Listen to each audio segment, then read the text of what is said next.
우리가 마음의 뿌림을 받아 악한 양심으로부터 벗어나고 몸은 맑은 물로 씻음을 받았으니 참마음과 온전한 믿음으로 하나님께 나아가자. 아멘. 전능하사 천지를 만드신 하나님 아버지를 내가 믿사오며 그 외아들 우리 주 예수 그리스도를 믿사오니 이는 성령으로 잉태하사 동정녀 마리아에게 나시고 본디오 빌라도에게 고난을 받으사 십자가에 못 박혀 죽으시고 장사한 지 사흘 만에 죽은 자 가운데서 다시 살아나시며 하늘에 오르사 전능하신 하나님 우편에 앉아 계시다가 저리로서 산자와 죽은 자를 심판하러 오시리라. 성령을 믿사오며 거룩한 공예와 성도가 서로 교통하는 것과 죄를 사하여 주시는 것과 몸이 다시 사는 것과 영원히 사는 것을 믿사옵나이다. 아멘.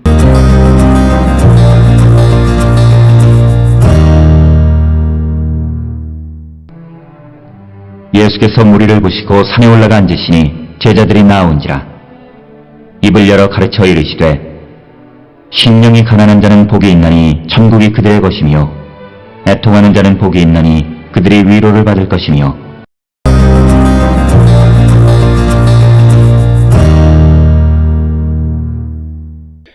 오늘 우리가 함께 읽은 마태복음 5장 1절로부터 4절은 5장 3절로부터 12절에 있는 팔복에서 첫 번째 복에 관한 이야기를 하는 내용이 되겠습니다. 우리가 잘 알다시피 마태복음 5장, 6장, 7장은 산상수훈 또는 산상보훈, 그래서 예수 그리스도를 믿는다는 것이 무엇인가 라고 하는 것을 우리에게 설명해 주는 것이고, 그래서 어떤 이들은 이 산상수훈을 성경 가운데에서 황금장이다 이렇게 부르기도 하고, 그 가운데에서 이제 마태복음 5장 3절로부터 12절을 우리는 팔복이다 이렇게 이야기를 합니다. 팔복이라고 하는 것은 우리가 예수 그리스도를 믿을 때 우리에게 주시는 복이 무엇인가를 설명해 주는 그런 내용이 되겠고, 그렇지만 이 복의 내용은 우리가 일반적으로 생각하는 복과는 다른 개념의 복이다라고 하는 것. 그래서 보통 물질적이고 가시적인 복과는 다른 정신적이고 그리고 비가시적인 복을 소개하고 있고, 어찌 보면 이 복이라고 하는 것은 믿는 그리스도인들이 가져야 할 마음의 자세와도 같은 것이다 이렇게 말씀드릴 수 있습니다. 그래서 오늘 주시는 본문 1절에 예수께서 무리를 보시고 산에 올라가 앉으시니 제자들이 나온지라 이렇게 기록되어 있습니다. 특별히 산에 올라가 앉으셨다 이렇게 번역이 되어 있지만, 그러나 우리가 갈릴리 지역을 보게 되면 그 갈릴리 해변 지역은 해수면으로부터 210m 정도 낮은 곳에 있습니다. 그래서 해수면에 서 있으면 언덕으로 보이는 것, 산으로 보이는 것이 있지만, 그러나 그것들의 해발 높이는 그렇게 높은 것이 아니다. 왜냐하면 지금 서 있는 기점이 마이너스 210m에 위치하고 있기 때문이다. 그래서 갈릴리 해변에서 보여지는 어떤 그런 낮은 언덕 부분, 그것을 우리가 보통 산으로 번역되어 있고, 특히 이 팔복을 말씀하셨다고 추정되는 곳을 우리는 팔복산이다 이렇게 부르고, 그곳에는 팔복을 주신 것을 기념하는 팔복교회 이런 것들이 오늘날 유적으로 있는 것을 보게 됩니다.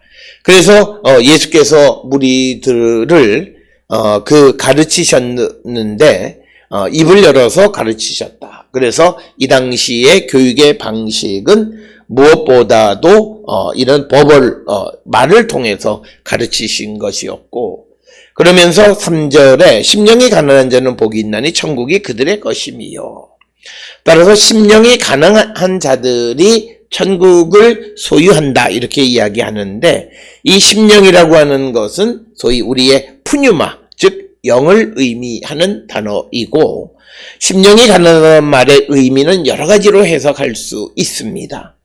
특히 영이 가난하다라고 하는 것은 완고한 마음을 가진 자의 반대, 의미하는 겁니다. 그러니까 마음이 완고하지 않은 자라고 하는 그런 의미. 그래서 겸손한 자라고 하는 그런 뉘앙스를 띠고 있고, 또 다른 의미로는 심령이 가난하다라고 하는 것은 영을 갈망하는 자 혹은 영에 사로잡힌 자라고 하는 그런 의미로도 이해할 수 있습니다.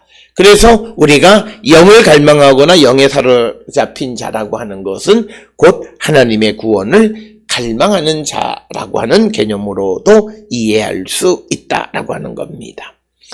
이것은 아마도 사도행전 7장 55절에 스데반이 죽기 전에 하늘을 우러러보는 그런 그 순간 그 스데반의 마음과도 같은 마음이 아니었을까. 그래서 심령이 가난하다라고 하는 것은 우리가 크게 그가 겸손하거나 혹은 또 하나님의 구원을 갈망하는 자라고 하는 이런 여러 가지 개념으로 설명할 수 있고, 그들이 천국이 그들의 것이다. 여기서 말하는 천국은 하나님의 나라, 킹덤 오브 갓인데, 특별히 우리가 앞에서도 말씀을 드렸습니다만, 이 마태에 있어서는 하나님의 나라라는 말을 잘 사용하지 않는 것은 유대인들이 하나님이라고 하는 그 말을 잘 쓰지 않는 것과 관련이 있습니다. 그래서 하나님 나라를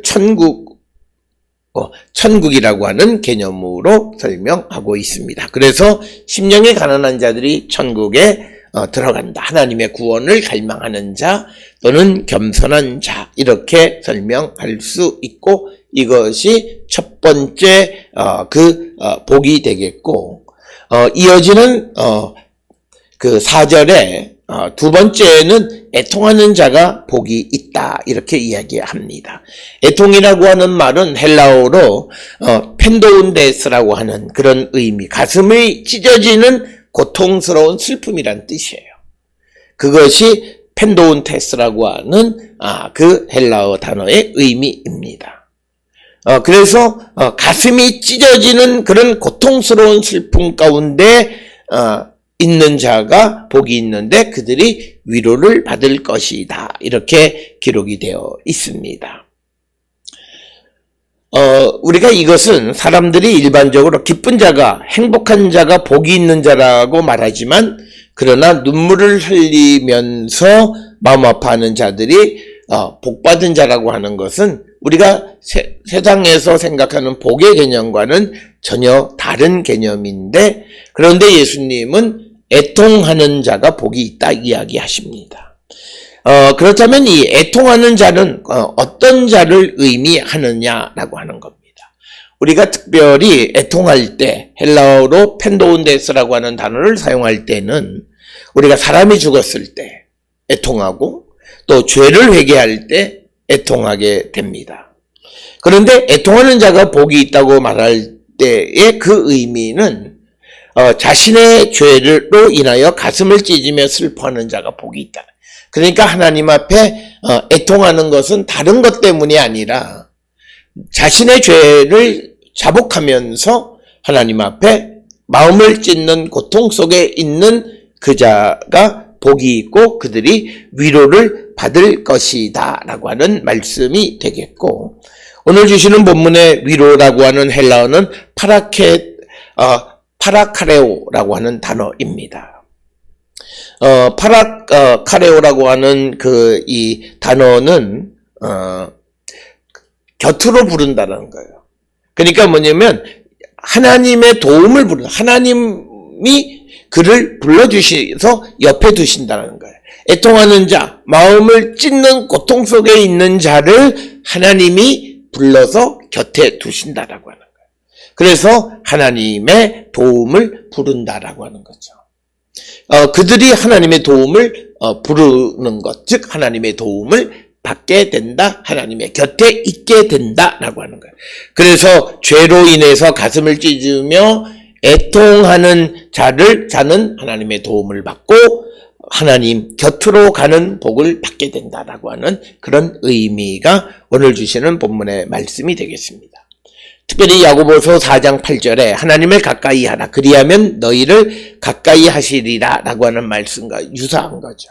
즉 우리가 하나님을 가까이 하는 것은 우리의 죄를 자복하고 우리가 사죄의 은총을 입었을 때 하나님 앞에 가까이 가는 거예요. 그러니까 자기의 죄를 자복할 때 가슴을 찢는 고통 속에 있을 때 하나님은 우리를 당신의 곁으로 인도하시고 하나님의 도움을 얻게 된다라고 하는 그런 말씀이 오늘 애통하는 자는 복이 있나니 그들이 위로를 받을 것이며 라고 하는 두 번째 복의 의미가 되겠습니다.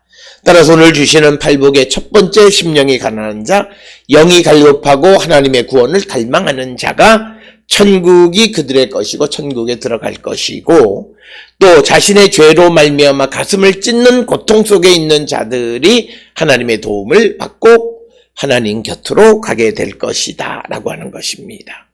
따라서 오늘 주시는 두 가지의 복이라고 하는 것은 우리가 하나님과 관계되어서 하나님과 밀접한 관련 속에 있는 자가 될 때 우리가 복된 자이다 라고 하는, 보통 세상에서 말하는 내가 많은 것을 소유하고 많은 명예를 얻고 많은 지식을 가지고 있는 것이 복된 것이 아니라 내가 하나님의 구원을 갈망하고 또 내 죄의 자복함으로 가슴을 찢는 아픔 속에 있을 때 하나님의 도움을 얻게 되고 하나님 곁으로 가게 된다라고 하는 것을 우리에게 가르쳐 주시는 말씀이 되겠습니다.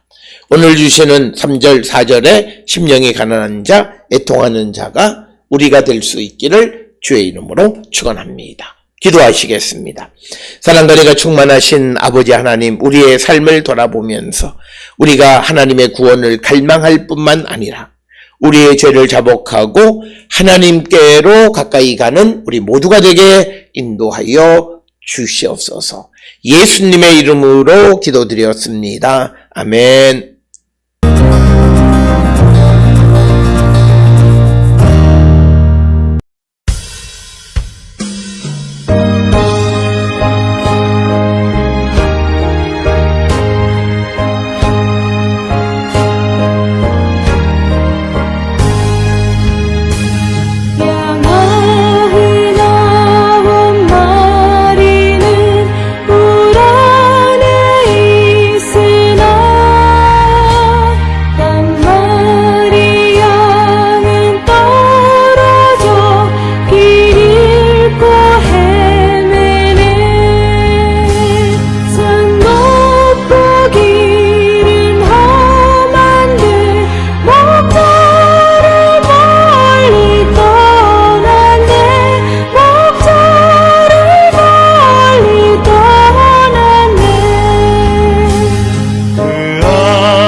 그 양을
기도하시겠습니다. 이제는 우리 주 예수 그리스도의 은혜와 하나님 아버지의 무한하신 사랑과 성령의 위로 역사 교통하심이 하나님의 구원을 갈망할 뿐만 아니라 하나님 앞에 죄를 자복함으로 하나님의 위로를 받는 자 되기를 결단하며 세상을 향해 나가는 우리 모든 성도들 머리 위에 지금으로부터 영원토록 함께 할지어다. 아멘. 주 나를 지키시고 그 얼굴을 내게 돌리시고